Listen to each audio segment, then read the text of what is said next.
looking at a live view. You're looking at a live view of the Falcon 9 rocket and Dragon spacecraft set to launch Fram2, the first human spaceflight mission to orbit the poles. The four-person Fram2 crew is getting ready to head to space in about 1 hour from now at Launch Complex 39A at Kennedy Space Center in Florida. Good evening. I'm John Isbrucker, Principal Falcon Integration Engineer here at SpaceX. And I'm Jessie Anderson, a Senior Production Engineering Manager. Welcome to SpaceX's live coverage of the Fram2 mission from outside Mission Control in Hawthorne, California. And it's always an honor to be sitting next to you, John, for one of these webcasts. Thank you, Jessie. I'm happy to be here as well. Now, tonight's flight is named after the famous polar exploration ship Fram. Fram completed voyages to the Arctic and Antarctica at the turn of the 20th century, exploring both of Earth's poles nearly 100 years ago. In honor of that mission, the crew will be bringing a small piece of the original Fram ship with them to space. It's fitting that this mission is connected to those early explorers because that is, of course, what SpaceX is all about, exploration. And that's exactly what the Fram2 crew will be doing as they pursue their mission goals. They will be the first crew to view and capture the Earth's polar regions from low Earth orbit.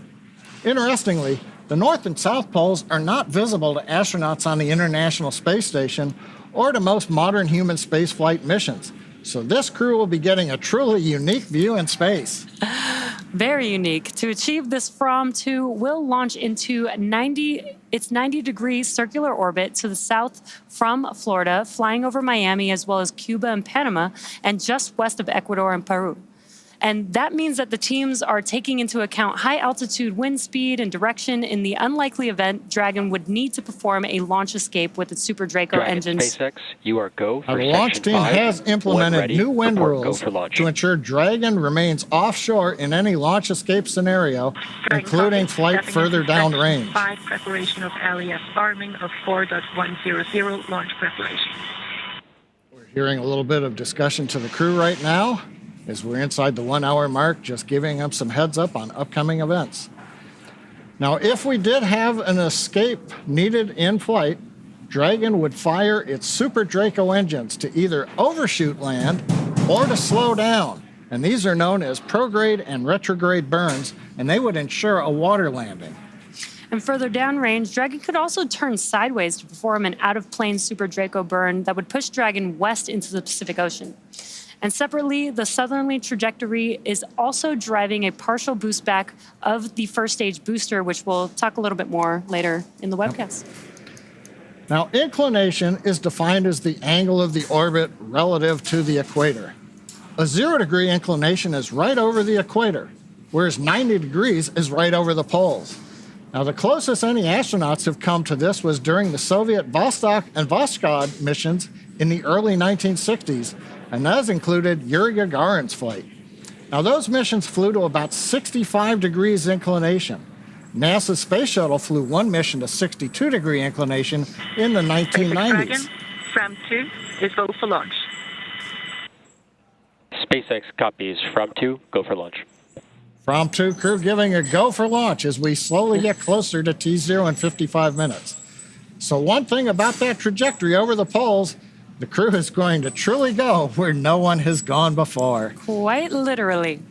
During the course of this mission, the crew will observe Earth's polar regions at an altitude of approximately 440 kilometers. Now, at this altitude, Dragon will fly from the North Pole to the South Pole in just 46 minutes and 40 seconds. Now, this unique mission is being undertaken by an incredible crew. The mission is being commanded by Chun Wang, an entrepreneur and adventurer. Chun's goals for this mission is to highlight the crew's explorational spirit, inspire the public, and advance research in space. And there he is at 90 degrees north, where soon he'll be flying over. And joining him on the mission is a crew of international adventurers, and that includes Norway's Jannicke Mikkelsen, which is Fram2's vehicle commander, Australia's Eric Phillips, serving as mission specialist and medical officer, and Germany's Rabea Rogge, who is Fram2's mission pilot. What a great crew. We're now at T-minus 54 minutes, 10 seconds and counting, Let's take a look at the crew's day so far and check in on where they are now. Now, at this moment, the crew is currently seated inside of Dragon, completing their final checklist before liftoff. But the crew started their day by waking up and doing their first medical checks of the day. They were then transported to their first meal of the day, arriving at Hangar X at about T-minus 5 hours and 22 minutes. Then at about T-minus 5 hours and 17 minutes, they had a chance to see their families, have their first meal of the day, and then say their goodbyes. After that, just under 4.5 hours before launch, they began the drive to the suit-up facility. That takes about 20 minutes. At T-minus 3 hours and 50 minutes, they received their final pre-launch briefing from Mission Control, as well as the very important weather briefing. And then finally, just inside of T-minus 3.5 hours, the SpaceX closeout team began helping the crew suit up in the suit-up room at Launch Complex 39A. And at T-minus 3 hours and 5 minutes, the 4 crewmates walked out of the suit-up room, which you could see there on your screen. And they waved some goodbyes before they got into their Teslas and headed onto the launch pad. And there you could see them jamming out to some music there. It was a very short trip, just about 5 minutes from the suit-up facility to the launch pad. And at T-minus 2 hours and 55 minutes, they arrived at the pad and ascended the tower and made their way to the crew access arm, where they signed the wall in the white room, which you can see there on your screen. We see the first 2 members signing, and then the other 2 members of the crew come down the access arm. And at T-minus 2 hours 45 minutes, the crew began to ingress Dragon and take their seats. It started with the mission commander, Chun Wang, and the mission pilot, Rabea Rogge. They were followed by vehicle commander Jannicke Mikkelsen and Eric Phillips, the mission specialist and medical officer. After all 4 crew members were seated, we did the comms and suit leak checks, and then we did the seat rotation into the launch configuration. That finished at T-minus 2 hours 29 minutes. About 10 minutes later, the SpaceX closeout team closed Dragon's hatch and performed the final leak checks. Next major event coming up will be T-minus 42 minutes. The crew arm will retract away from the vehicle in preparation for propellant loading, and then onward to the launch. And coming up right before that happens, in just about 6.5 minutes from now, the launch director will conduct a go pull for propellant loading at T-minus 45 minutes. And after that, at T-minus 10 minutes, we will proceed into terminal count. And all that brings us to launch, which is expected tonight at 9:46:50 p.m. Eastern Daylight Saving Time. That's just over 51 minutes from now. So while we're waiting, let's learn more about the crew that will be making history over the next 3 to 5 days in orbit. Fram2 is a crew representing multiple countries, each bringing a unique expertise and perspective to the mission. This will be the first spaceflight for everyone on board, all of whom have significant experience exploring and capturing the polar regions. Mission Commander Chun Wang is an entrepreneur and adventurer. He's well-traveled, having visited more than 100 countries in the past few years alone. In fact, he met and selected his fellow Fram2 crew members while living in Svalbard, the far north Norwegian archipelago. Vehicle Commander Jannicke Mikkelsen is a Norwegian director and cinematographer specializing in immersive technologies like virtual reality and 3D, and the first Norwegian astronaut, female Norwegian astronaut. Australian Eric Phillips is Fram2's mission specialist and medical officer. He is a professional polar adventurer and guide, having spent most of his adult life in the polar regions. Germany's Rabea Rogge is Fram2's mission pilot and will oversee research activities on board. Rabea is an electrical engineer and robotics researcher from Berlin, who on this flight will become Germany's first female astronaut. Now, in less than 4 minutes, we should hear from the SpaceX launch director giving directions to the team as we get ready for propellant load. So let's take a moment, though, to hear directly from the Fram2 crew. I am that person that you meet in a really remote area carrying a film camera and a really heavy backpack full of camera equipment. That is me. Right now, I'm pursuing a PhD in Arctic robotics. So I give brains to autonomous boats in the Arctic, which basically means my background is research. I work as a polar adventurer and guide. That essentially means that I'm taking myself and small teams, often customers, on expeditions typically to the North and South Poles. I have dreaming about space stuff for quite some time, and even as young as in my teenagers, I spent so much time follow the missions, trying to calculate the orbit, trajectory, and pay very close attention, like what's going on different online forums. As a kid, I actually spent 5 years learning how to walk again and how to reuse my motor skills, like learning to walk, learning to run, learning to jump. And in that time period, I became space obsessed, and they were photographing the planet in 3D. I thought that was really cool. Project that tied me most to space was leading a student satellite project, which was my heart and soul. It is funny because I'm going to launch before the satellite. So I look forward to seeing it come after me, I guess. Looking back historically at how we all came together, we had this polar connection. We all have a connection to an archipelago of islands that is set in the Arctic Ocean called Svalbard. I spent quite some time on Svalbard, the northernmost city or town one can live in and work from.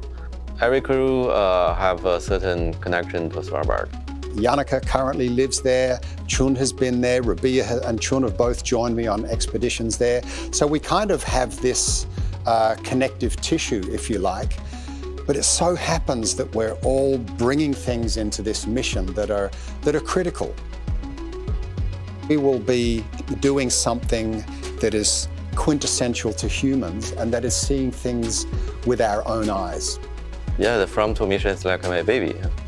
I planned and designed everything. I make a proposal. I think this is one of my life goals. Now, the crew is so excited to go to space today.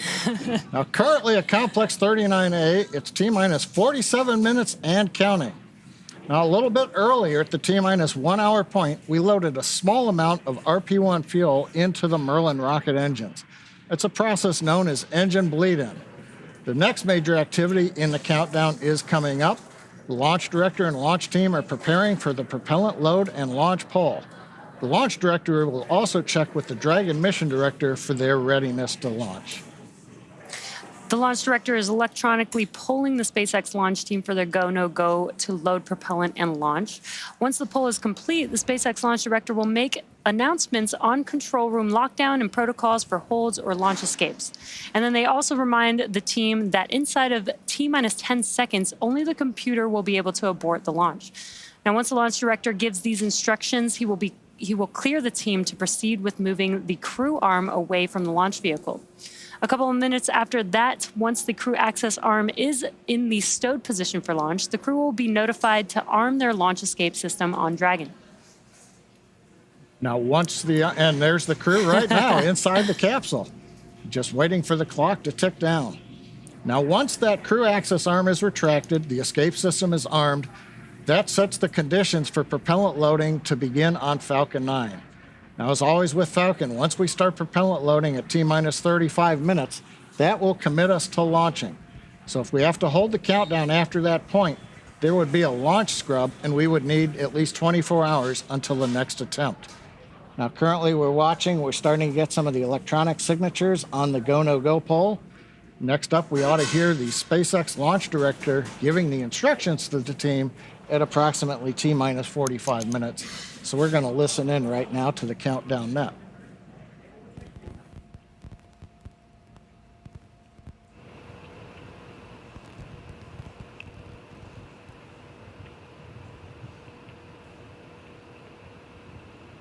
Looks like we've got all sign-offs on the go, no-go poll.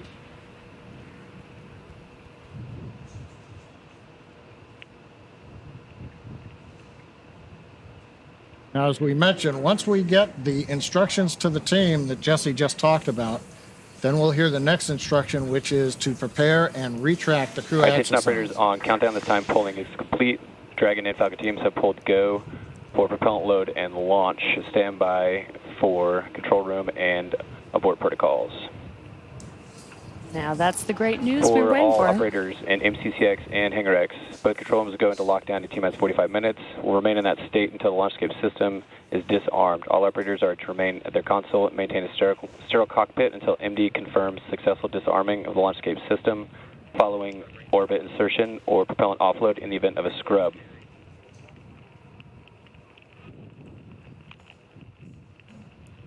For non-urgent no-go conditions, brief the CE or LD and they will approve aborting the countdown.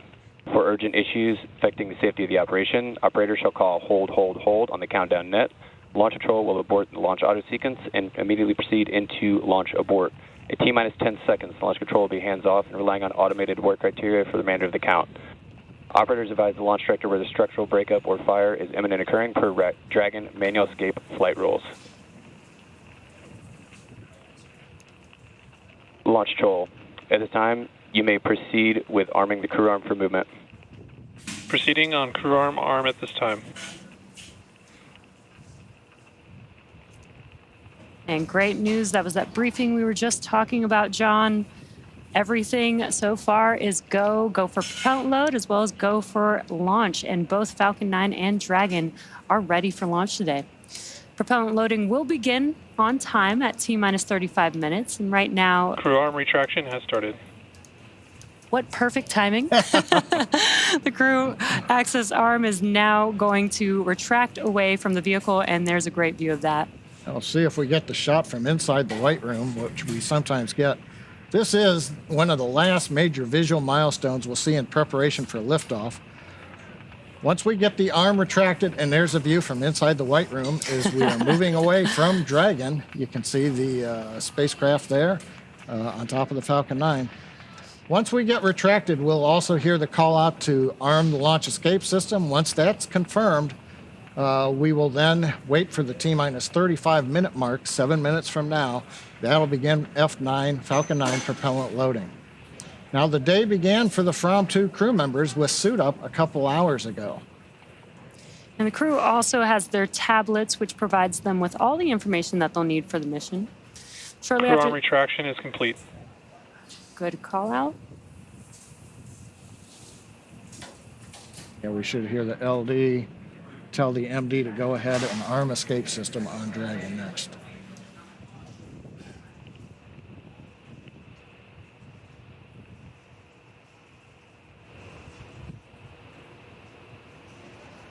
I think right now they're just waiting for the last data confirmation that the arm Dragon, is retracted. SpaceX, you are go for Section 6, close visors, and arm launch escape system. Dragon, copy. And there's that call out that John just mentioned. Now they, visually you could see that they closed their visors and... SpaceX Dragon, visors closed, arming launch escape system.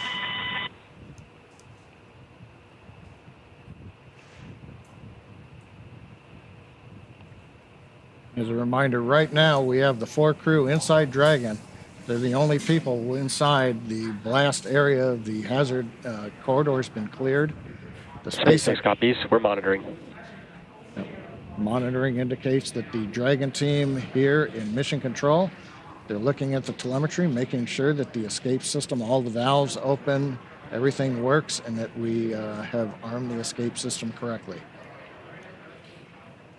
As I mentioned, we've got the 4 crew in the capsule. Before the T-minus 1 hour point, the support team actually left the pad, so they're clear. So these are the last people on Complex 39A.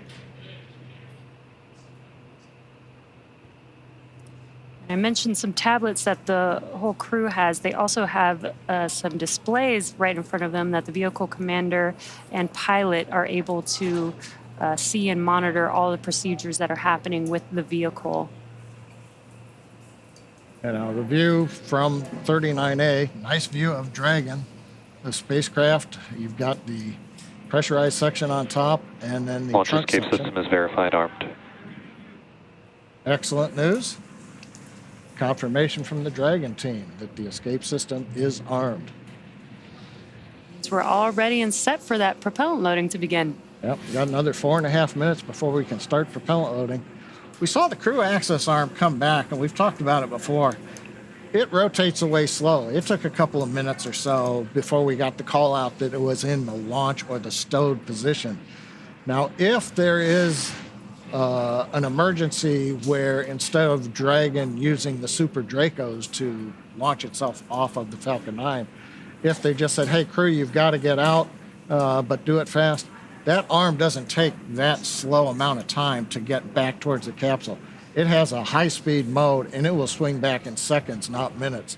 So if we actually had to open up the hatch, let the crew get themselves out and get down the arm, we can do that very quickly, so that the access rotation is not indicative of how we would support during a contingency. Yeah, exactly. We've thought through a lot of these procedures, and while everything that you've previously seen on crew launches seems very standard, we do have scenarios and have set up the crew and the vehicle and the launch pad for all of these scenarios, including a first-of-its-kind escape system, which provides escape capability all the way to orbit. You can't really see them, but the little cutouts or the scalloped areas there, that's where the Super Dracos are located. There are 8 of them around the perimeter of the spacecraft. But the rocket engine nozzles are closed out, just keep any of the Florida bugs from flying in there. So it's all closed out, and it should stay that way through flight. We got to keep the FOD out. That's a fancy acronym for bugs.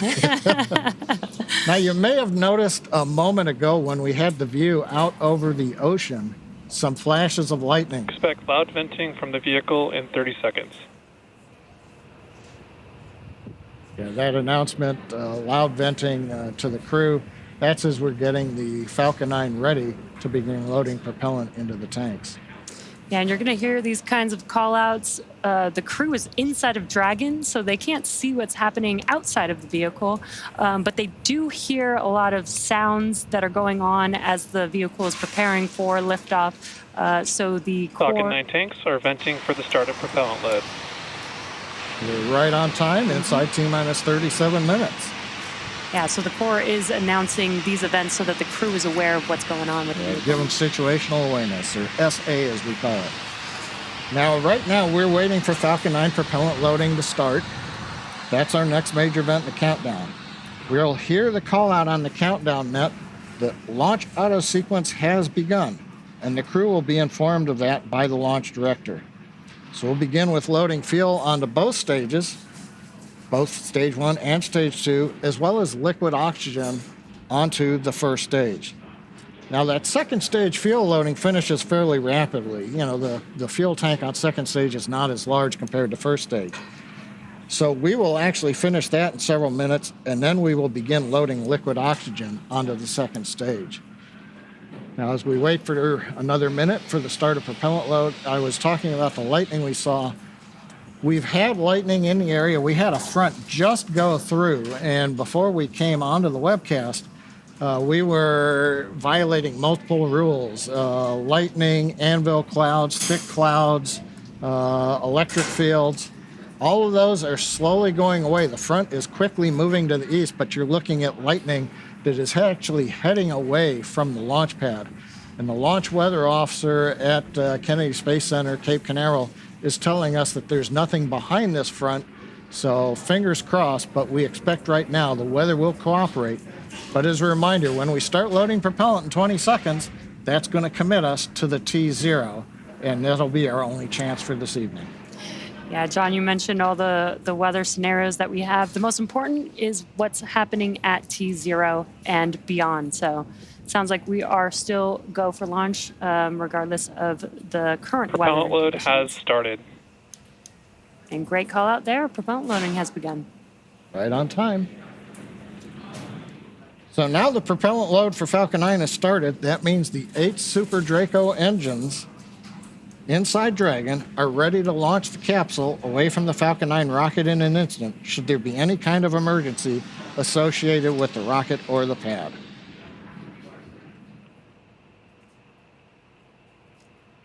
And we're now at T-minus 34 minutes and 26 seconds from liftoff. Dragon was loaded with its propellants about a week and a half ago, just a few miles down the road at what we call Dragon Land. And in order to fly, Dragon needs a fuel and an oxidizer. For the fuel, we use monomethylhydrazine, or MMH, and nitrogen tetroxide, or NTO, for the oxidizer. Together, these propellants feed the Draco engines that maneuver Dragon on orbit, as well as the 8 Super Draco engines that would power the launch escape system in an abort scenario.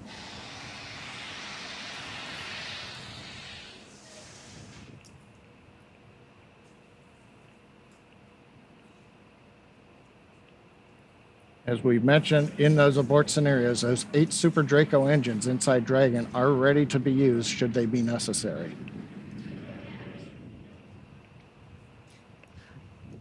Now, we've talked about both of the vehicles that are going to take the crew to space, but let's bring it back to the crew. To prepare for today's flight, our teams at SpaceX spent the last several months working with the crew as they learned about orbital mechanics and how to live in microgravity. SpaceX's civilian crews go through the same rigorous training as astronauts on SpaceX's NASA missions. Now, the training program includes nearly 100 different lessons covering all aspects of the flight. The team also spent time at the launch pad working through emergency procedures that would be necessary in the unlikely event of a pad abort scenario. The crew participated in additional training activities, including a wilderness trip in Alaska, to ensure they were all well prepared to face close quarters and harsh conditions before going off into space. Now, this included 5 days of sea kayaking and camping, working as a team with limited basic resources, and in very challenging conditions, also known as getting comfortable in uncomfortable environments. And all of that has helped prepare the crew for their first journey to space. The crew also trained extensively on the research they'll be performing in space. And to tell us all about that, we'd like to welcome Marissa Rosenberg to the show. Marissa is a senior medical research engineer at SpaceX and is on the team here helping to bring all of this great research to space. Thank you so much for joining us, Marissa. Thank you for having me. Now, as with all of our private astronaut missions, there's generally a lot of science and research that is going to be conducted in space, and Fram2 is no exception.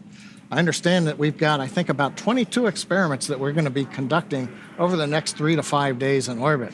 Can you talk to us a little bit about some of the more involved or interesting ones? Yeah, absolutely. When I first sat down with the Fram crew and asked what kind of research they were excited about, they really emphasized exploration. And so we found a lot of things that are firsts and are also going to help us on our way to explore the universe. And so one I'm very excited about is the very first X-ray in space. And what I have here is a mini X-ray generator and a digital detector plate. And so the crew is going to use these to take X-rays of different parts of their body. Why do we care about X-rays in space? A few reasons. One, if we're going to be walking all around the surface of different planets, we might have an injury. And an X-ray machine is a standard in any emergency room. But another interesting use is that bones actually lose their calcium in space from not being in gravity. And this machine can also help us measure astronauts' bone density, so we can actually keep track of how they're doing in that respect. And finally, this can allow us actually to look into machines. So if we have a machine that's malfunctioning, instead of having to take it apart and figure out what's wrong, we can just take an X-ray of it to diagnose the problems. Now, while the engineer in me is like, this X-ray device is really cool, I actually think it's really cool that we're kind of making life in space very similar to life on Earth. And you also have some other devices here with you that are doing the same thing. Yeah, absolutely. One thing I'm very excited about is that we will also be doing the very first exercise in Dragon. Now, Dragon is a smaller volume, so we have to get kind of creative with exercise. And how we're going to do that is with blood flow restriction. So blood flow restriction is where we actually cut off some of the blood flow to, in this case, the legs. And we're doing this with 2 different devices. The first are these shorts here. They're Hydro shorts, and they use an elastic band with Velcro to reduce that blood flow. And the other are these Delphi cuffs that use an inflatable cuff to actually control that blood flow. And what this does is a force multiplier for exercise. So by reducing the blood flow, it tricks your muscles into thinking that you're working harder than you are. So you get a little bit more bang for your buck there. I don't know, exercise. I want to talk about exercise. I actually want to go back to the X-ray device. When I go to the dentist and they do my dental X-rays, they put a big lead apron on me and everybody leaves the room. You can't leave the Dragon capsule. So what are you going to do when you take X-rays in Dragon? Yeah, it's a really good question. You're right, you can't leave the capsule. So the most important thing that we do is consent the crew. So we really lay out exactly how much radiation we expect them to get from this device and what the risks are so that they can make an informed choice of the risks and the benefits. However, this device is FDA approved, and there's very little leakage of the X-ray outside of where you're pointing it. And it has these very cool, what are called collimator knobs, which control these lead plates that allow you to really narrow in the amount of X-rays that you're going to get. So you're really only getting X-rays in the area that you want to image. Yeah, that's really cool that we have the X-ray device to focus on the health of the people. We have working out devices to help them stay healthy. Now, it seems like they're going to need some nutrition, some food. Can you tell us more about some science experiments on that? Absolutely. I think food is one of the most challenging issues that we have to solve for long-term missions. And we are taking one step with Fram2. They will be growing the first mushrooms in space. And they are going to be growing oyster mushrooms, a very delicious varietal that doubles in growth every day. So it is, considered a perfect spacecraft. So we'll see how they do in microgravity. Okay. Now, I understand after we return to Earth, the crew's got one other medical experiment they're going to do, and that is something about unassisted leaving of the spacecraft. Can you talk about that? Yeah, absolutely. Again, we have to think about exploration. So right now, when Dragon splashes down, we have a whole recovery team and ships and fast boats, and it's very exciting. But when you land on the moon or Mars or any planetary surface, there's not going to be a recovery team there to greet you. So we really want to start understanding what crews are capable of right when they land. And the best way to start understanding that is on a relatively shorter duration mission where they are a little bit deconditioned from not being on Earth, but not as much as, say, a 6-month mission. So this is the safest environment that we can do this test. And we're going to have the crew hop out of their seats on their own, take their footrests off, go down, get their survival gear, get it out of the hatch, get themselves out of the hatch, and walk all the way to the medical bay without any assistance. No one's going to help them with their luggage. Okay. I see why they're going to be working out on orbit so that they can be prepared for when they come back. Exactly. Well, thank you so much for joining us, Marissa, and sharing the information on these devices and research that they're going to be doing in space. Absolutely. I can't wait to see the launch and all the great results. Coming up. In addition to the medical research, the crew will be operating an onboard amateur ham radio system, sending slow scan TV images as part of a high school and university age student competition, and they're calling it Fram2.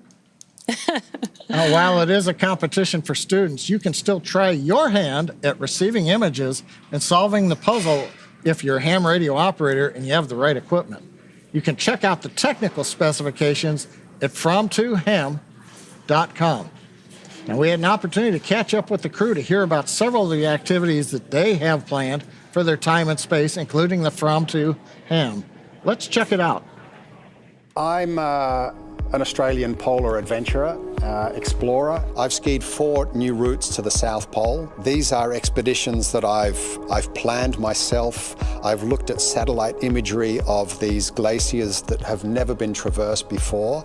And I'm going to have the opportunity as we fly over Antarctica and see those routes from above.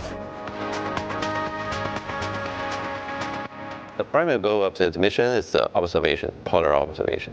There have been humans flying into space since 1961, and nobody's seen the South Pole, North Pole, extreme polar regions from orbit yet. We will be doing something that is quintessential to humans, and that is seeing things with our own eyes. It's my curiosity, for years, what's Antarctica really like?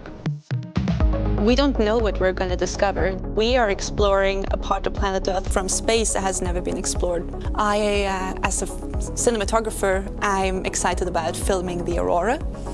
that is a visual indicator for us to understand a lot about space weather. What does the aurora consist of? What's the density of aurora? And actually flying through the aurora, capturing this in both 2D and 3D.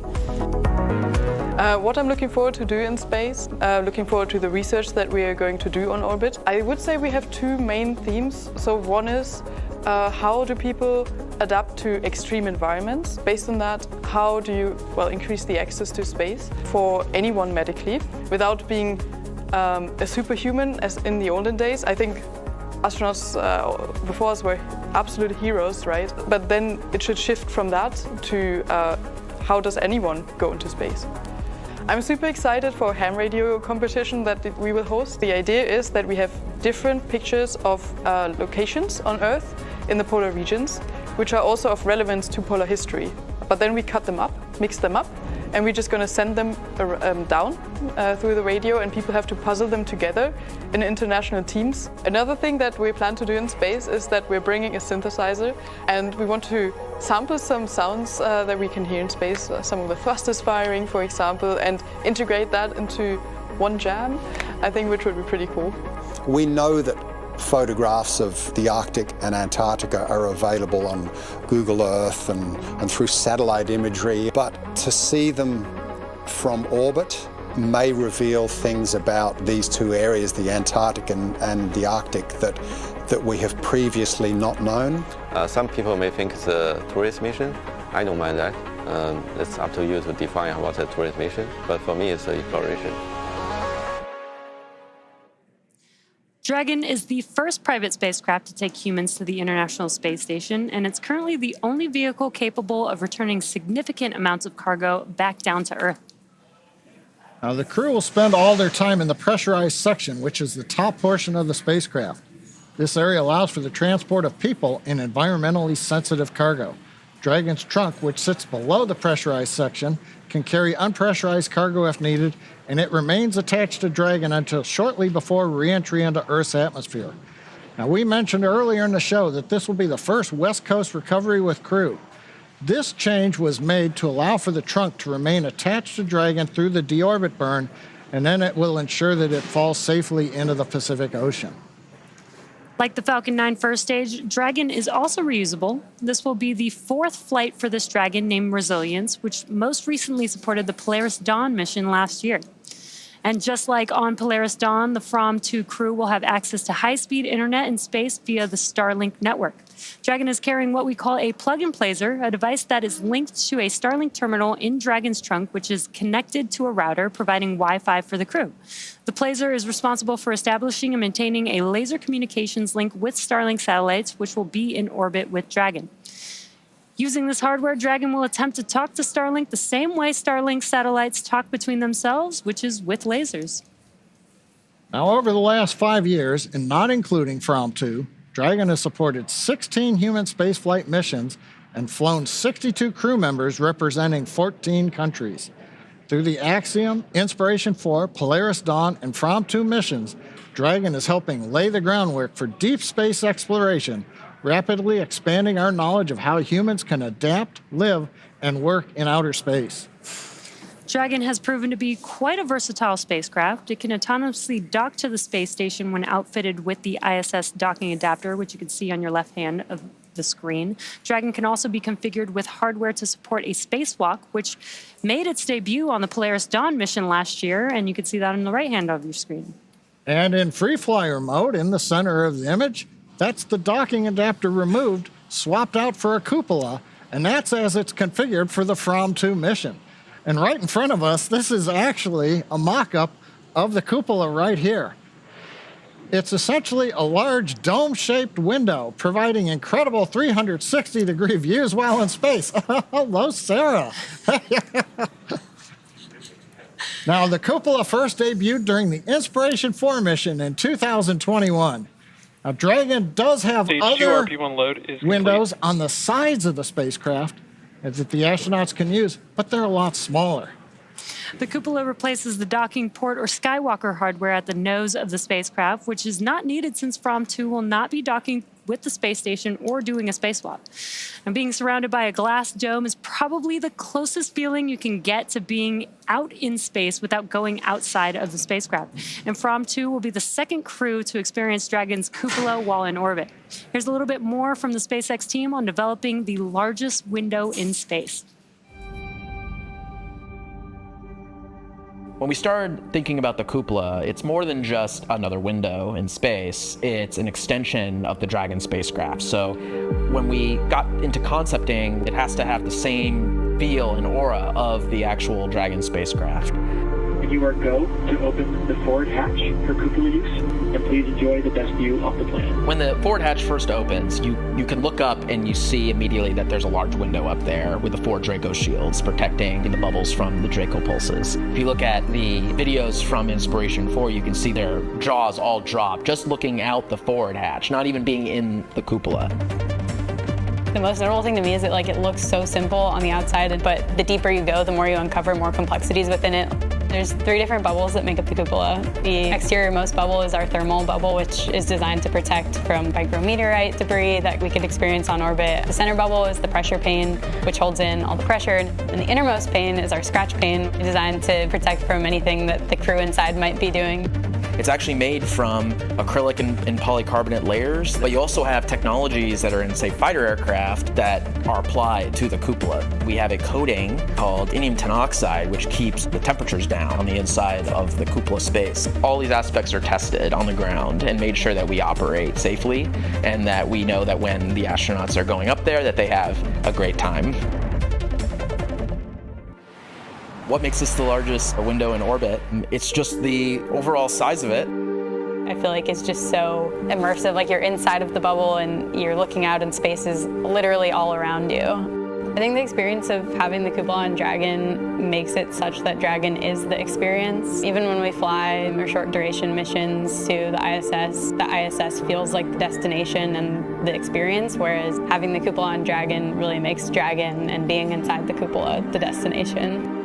When you get into the cupola, it feels almost like you're on a spacewalk. The Earth all around you, the stars, sunrise, sunset, getting up in there and looking out is a one-of-a-kind experience.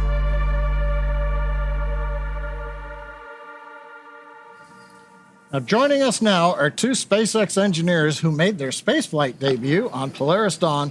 They're going to help share what's going to space in a Dragon, what it's like. Welcome, Sarah Gillis and Anna Menon. It's so great to be here with you. Thanks for having us. Yes, thank you so much. We're thrilled to be here. Anna, Sarah, we're super excited to have you with us today. And for those of you who are not familiar, Sarah and Anna spent nearly 5 days in orbit, along with their crewmates Jared Isaacman and Kid Petit. Polaris Dawn flew higher than any Dragon mission to date, reaching the highest Earth orbit ever flown. And the crew completed the first ever commercial extravehicular activity with SpaceX-designed EVA spacesuits. So we're excited to have them with us today to add some insight from that firsthand experience. At this point, propellant loading has begun on Falcon 9 as Fram2 prepares for liftoff in about 16 minutes from now. I'm sure you both remember what that was like.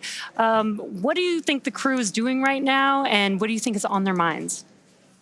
You know, prop load, when you actually get to commit to that, is a really big milestone in this. And so I'm sure the crew is all focused, really preparing for the operation ahead. As prop load starts, you start hearing the vehicle come alive. You have massive valves on Falcon that are opening as prop starts flowing into the tanks, and you can hear it. The whole thing shakes and moves. And in the capsule, you actually feel that. The whole rocket sways at times. So I'm sure they're going to be experiencing all of that and, really getting into the operational mindset before launch. Yeah, that's so cool. John and I have been working on Falcon and the whole time we've been here, but you guys got to experience what Dragon feels like and sounds like. It's just really cool. Incredible ride. Yes.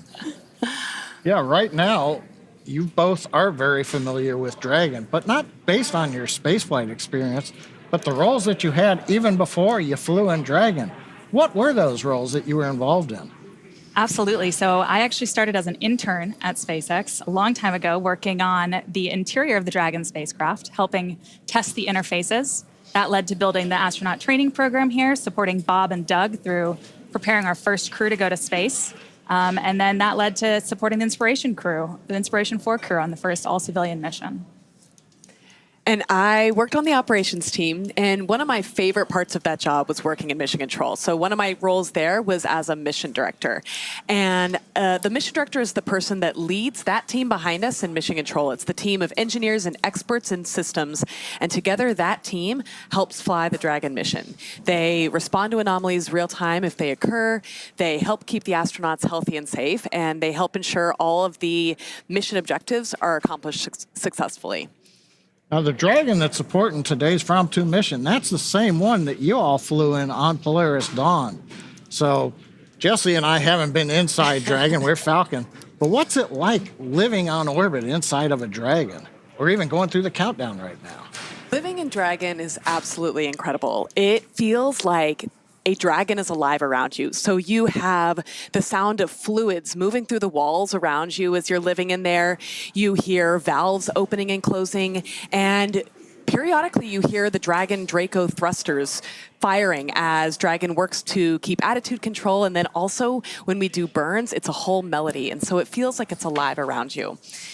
But then on top of that, you are getting to float in this 3D environment. And that means that you get to really use all of the surfaces around you. You get to use the ceiling, the floor, the walls, and you get to really float around. But I think what's really exciting is that this Fram2 crew gets even more space than we had. They have the cupola, so that expands their 3D environment and also provides them this really spectacular view of our planet. I cannot wait to see the imagery that they get to share with us through that view. I like how you said the melody, and it's right at the shot of you with the violin. Cupola versus Skywalker, you know. Is there a Dragon you'd like to fly in?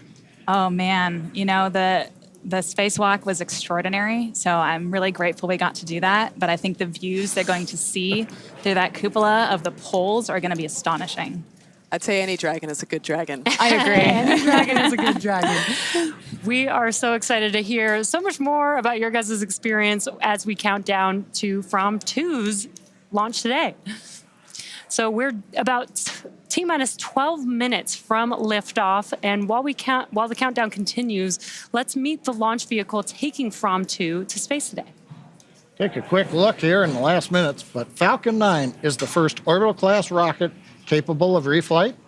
For this flight, it'll be the 6th time this first stage booster has supported a mission.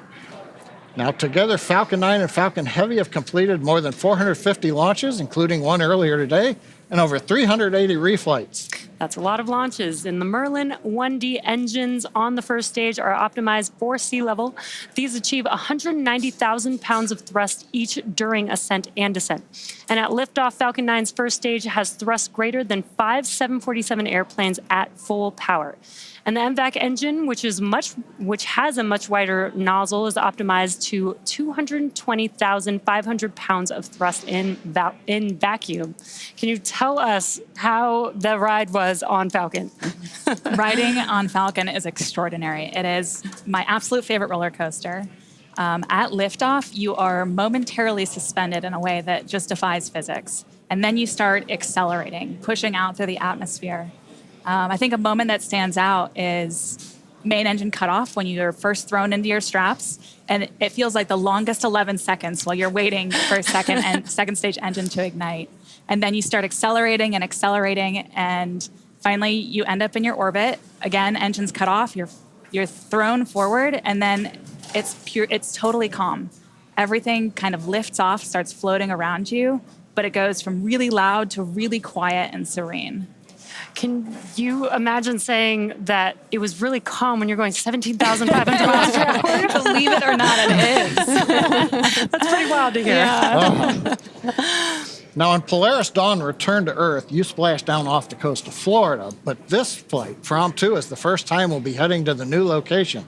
Recovery operations for Dragon missions will now take place off the coast of California. That, as we said, will ensure that Dragon's trunk, when it's jettisoned during reentry, will re-enter over the Pacific Ocean. SpaceX engineers did some tremendous work to adjust for the new trajectory. That included changing how Dragon maneuvers before deorbiting and when the trunk is separated from the spacecraft. So while a different trajectory than your return to Earth, what was it like for the two of you when you were coming home from space? The return from space is also exhilarating. You still have those same heavy G-forces like you felt on the uphill, but instead of lasting for tens of seconds, they last for many minutes in duration. So maybe 7 minutes with those G-forces pressing you into your seat, feeling that pressure on your chest. But then on top of that, as the Dragon spacecraft is coming back through the atmosphere, the air around it is heating up, and you get this light show out your windows. There are neon pinks and oranges out your windows with occasional flashes of flames, and that is just the most remarkable view. That is so cool to hear all the different experiences you guys seen, your own fireworks show a little bit. Now, as we mentioned earlier, after splashdown, once Dragon's hatch has been opened, the crew will attempt to exit the spacecraft unassisted.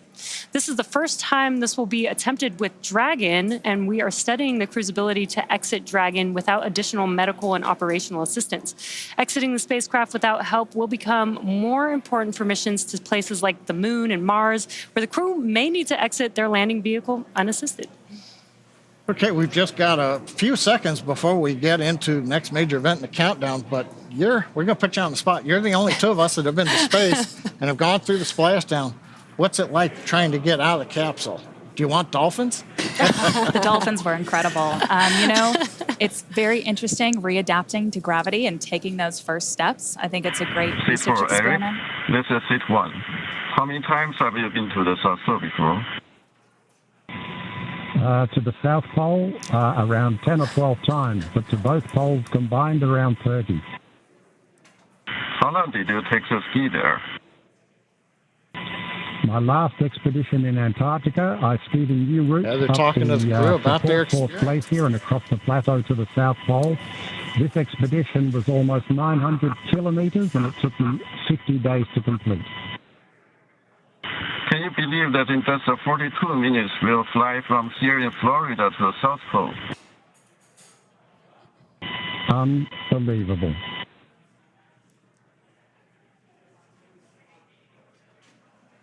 Sounds like they're talking to Eric Phillips about his experience in the Arctic. And yeah, he's going to go from pole to pole in 46 minutes in one of these orbits this time around. But you're talking about, in the last seconds here, what it was like actually with splashdown, and then you got to get out.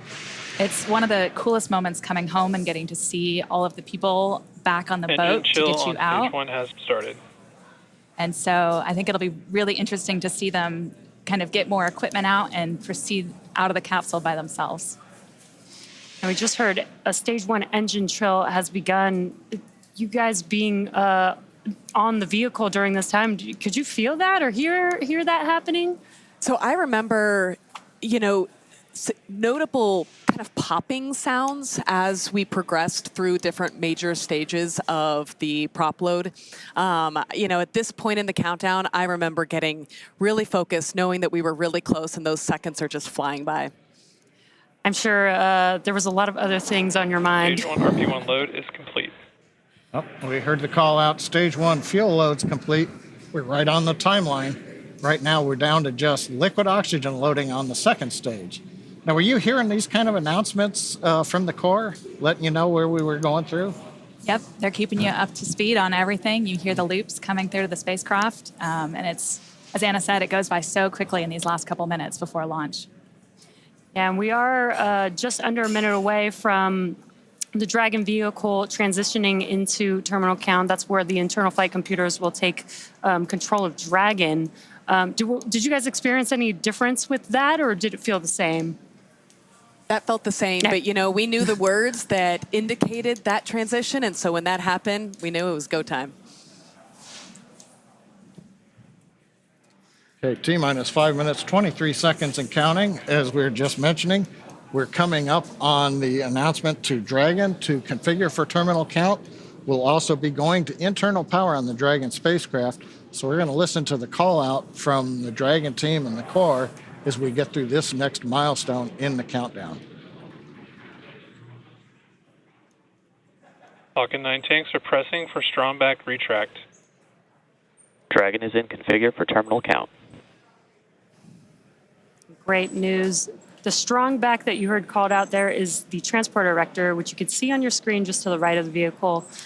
Now, what's going to happen is the clamp arms are going to open up first, and then the strong back, where the TE is going to begin to retract away from the vehicle, just about 2 degrees. And you can see it's very slow on your screen. The strong back is retracting. Good call out there, but you can see on your screen the clamp arms are beginning to open up. Again, once those are fully open, that makes way for the TE to move away from the vehicle.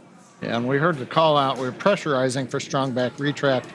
We increased pressure into the Falcon 9 tanks, essentially stiffening the rocket so that we are then ready to open the arms up, release the load. Falcon 9 right now is standing free, except it's held down by arms at the very bottom of the Falcon 9. But you can see the arms around the second stage, which is just below the Dragon trunk, are opening. And now the strong back itself, the structure alongside the Falcon 9, will move about 2 degrees away from the Falcon 9.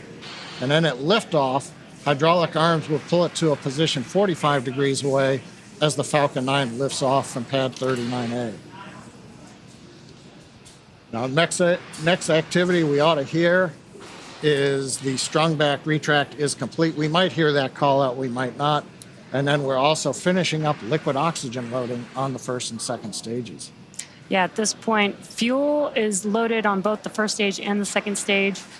As John mentioned, liquid oxygen loading on stage 1 should complete in about 10 seconds or so. And then second stage liquid oxygen loading should complete at T-minus 2 minutes.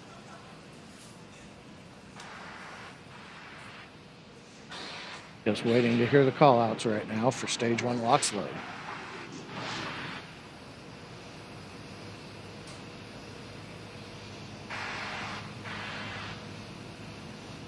Stage 1 LOX load is complete. All right, we've got a good LOX load on first Dragon is in stage. terminal count and is on internal power. And we've got the confirmation Dragon has gone internal power, coming down from the crew back to the Dragon team here in the Mission Control Center. Next major activity, T-minus 2 minutes. Stage 2 LOX load will complete, and that'll finish loading all propellants on the Falcon 9 first and second stages.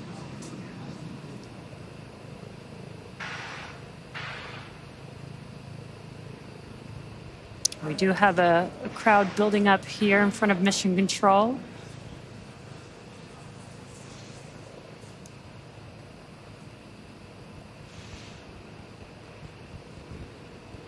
Stage 2 LOX load is complete.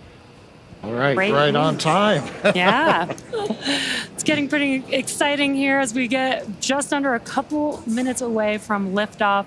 Now that propellant loading is complete, that means that Dragon is in auto idle. 1 million pounds of kerosene fuel and liquid oxygen are now loaded on the Falcon 9 vehicle. And we will begin some venting. This will be some venting of the... Ground gas closeouts have started. Expect loud venting. Perfect timing. That venting is going, you may see some white clouds around the vehicle. We are venting out the liquid oxygen line, and that colder air meeting the warmer ambient air in Florida is creating that condensation. And I like to describe that like the condensation building around a cold glass of water. Now we're coming up on a minute where Falcon will go into startup. This is where the internal flight computers will take over. Falcon 9 is in startup. And now the vehicle... Dragon is in countdown. Vehicle is in startup. We're now just waiting for the final call from the launch director.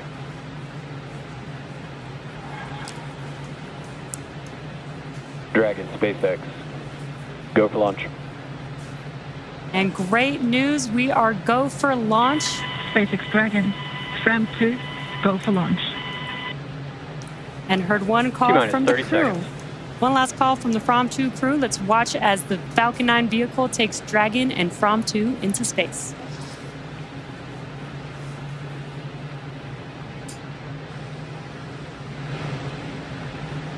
T-minus 15 seconds. 10, 9, 8, 7, 6, 5, 4, 3, 2, 1. Ignition and liftoff.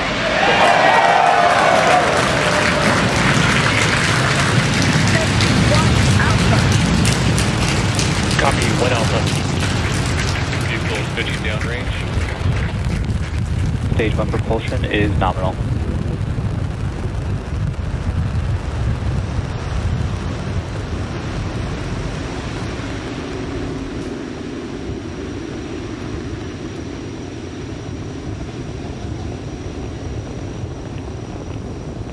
T plus 35 seconds into the Fram2 mission, the first ever human spaceflight mission to cover the poles. And we are throttling down the engines on the first Power stage. telemetry nominal. On the first stage vehicle for. Stage 1, throttle down. Oh, it's perfect timing with these callouts. We throttled down the engines for max Q, and there's max Q. It's the maximum dynamic pressure that the vehicle Falcon sees 9 on is ascent. supersonic. Confirmation we're supersonic. We're preparing to throttle back up on first stage Merlin engines. Stage 1, throttle up. Confirmation we're back up on power on the 9 Merlin 1D engines. Stage 1 Bravo. 1 Bravo Copy, called out 1 by Bravo. the crew. That means if there was a need for an abort with the first stage now emptying itself of propellant, Dragon would fly a different profile than if, say, right off the pad we had initiated. Waiting for the MVAC-D chill call. MVAC chill is underway. We're beginning to chill the second stage engine in preparation for its ignition, coming up in less than a minute from now. We also have a few events that are going to happen back to back. We'll have MECO stage separation and second stage engine ignition. MECO is main engine cutoff. That's where we will shut down all of those 9 engines, which you're seeing there on the first stage vehicle to slow Stage 1, throttle down. And we've got a live view of the crew on the vehicle at this moment, which is really cool. And we will have MECO stage separation and MVAC ignition in just about 10 seconds from now. We're beginning to throttle down the Merlin engines in preparation for main engine cutoff. You on the left looking up at the second stage engine nozzle. MECO. Stage separation confirmed. Stage 2. Copy, stage 2. MVAC ignition.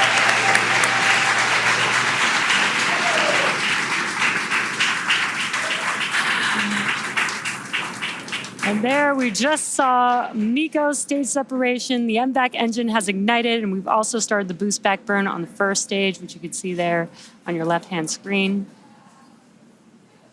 Anna and Sarah, those were a lot of dynamic events that just happened right now that the Fram2 crew is experiencing, but you guys also got to experience that. Yes, I remember now we're in stage 2, and I remember that slow buildup of G-forces during this stage. The first stage, the G-forces come on fast, but the second stage, they're a bit slower. And so right now, you're starting to feel it come on faster and faster, and you feel that pressure into your chest. You feel yourself being pressed into your seat, harder to move your hands up. It's an exciting ride, and you see the minutes counting by until the moment that you know you'll be in space. Yeah, you're right, because Dragon, SpaceX, trajectory nominal. good call out from Guidance Navigation Control Officer. Trajectory is nominal for the crew. Dragon, copy. And Commander copies that call out. But yeah, you had a good point. Well, we talked earlier, the second stage engine's over 200,000 pounds of thrust. There's more than 200,000 pounds of propellant, so when it first lights, it's not accelerating very rapidly. But Sarah, what's it like when you get near the end of the burn? We heard Bob and Doug back on Crew Demo 2 call it like driving down a gravelly, bumpy road at high speed. It's definitely more, maybe a little more vibration than first stage because the engine is so much closer to the spacecraft. So you absolutely feel a difference in the sensations you experience when you're riding on the second stage. Cool. I'm sure the Fram2 crew is feeling something similar. They're still inside of Dragon, which is still attached to the second stage, and on your left-hand Dragon, screen, SpaceX, trajectory nominal. on the left hand of your screen, you can see a view of the MVAC engine ignited. But coming up in a couple of minutes, we'll have the entry burn on the first stage, which is currently making its way back down to Earth. And we did perform a boost back burn on this one. Yeah, we did a one-engine boost back burn. We didn't have, normally when you launch to the east or northeast in a crew mission, you take advantage of the Earth's rotational velocity. But in this case, we're pretty much going straight south, and so you don't get that eastward velocity. So the first stage needed to use a little more propellant to get the crew up into the right position for stage separation. So we can't bring the first stage all the way back to land like we might do on an ISS mission. So instead, we're going to land on the drone ship, but not as far south as we would normally do Dragon if this SpaceX, was trajectory nominal. Something like a Starlink mission. Another nominal trajectory. Dragon copy, nominal. And the crew recites it back. We've got good comms with the crew. But yeah, Jesse, to your point, we are coming up on the second part of the return of the first stage, and that's going to be the entry burn. First stage will start the center engine and then light 2 additional engines. We should see that coming up right now in about 7 seconds. Meanwhile, the crew continuing to head to space.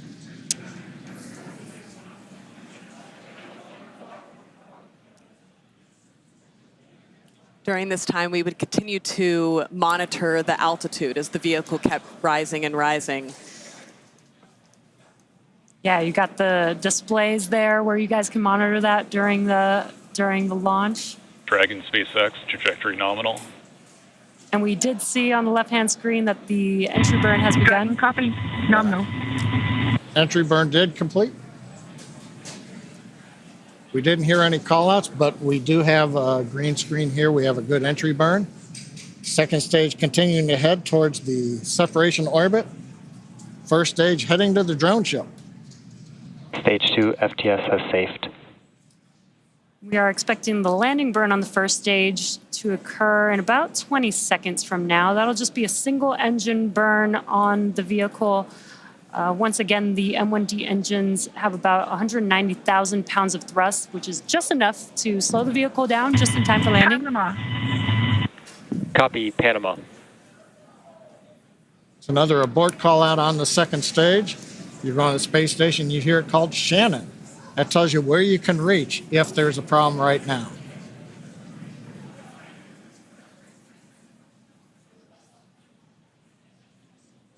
And we've now got video on first stage. Landing burn has begun. And a view from the drone ship. Legs are deployed. And touchdown after 6 flights.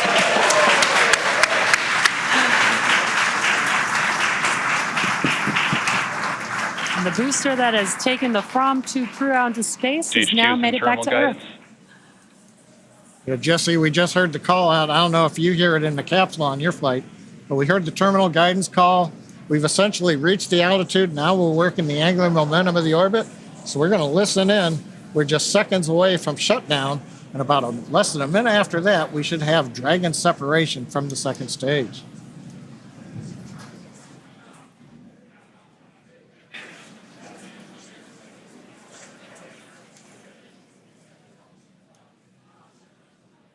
MVAC shutdown.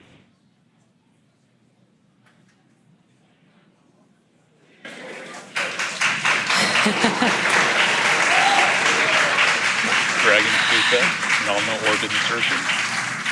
And great news there. We heard the call out for nominal orbital Dragon insertion. copy, nominal. Dragon copies nominal. Launch escape system disarmed. Oh, another good call out. They're in orbit where they want to be. They've disarmed launch escape system. Doesn't need it anymore. We're 191 kilometers up. We've got the view of the crew. Right now, Dragon, or the second stage, is going through a very short period. We're making sure that we're pointed in the right direction. Got the engine shut down, purging gas, and it's separation.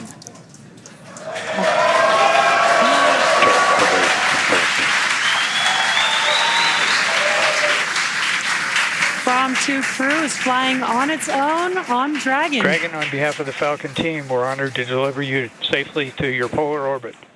Enjoy the views of the poles, send us some pictures, and our hearts and minds will be flying with you as you go over the poles. Have a great flight. And Dragon, this is your launch director here. Pretty wild to see the Fram adventure sailing to the poles once again, over 130 years from its christening. This time, though, with Starlink. Godspeed, Fram2. Cheers. Cheers.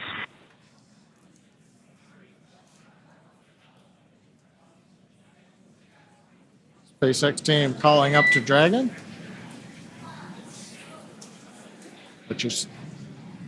What you're seeing right now, the shots of Dragon, that was the Draco thruster checkout. And there's the crew.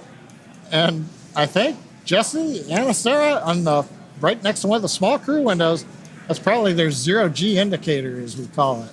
Yeah, I can't quite make it out. Dragon SpaceX, nominal dehumidifier activation and service section Draco checkouts. Dragon, copy. Nominal.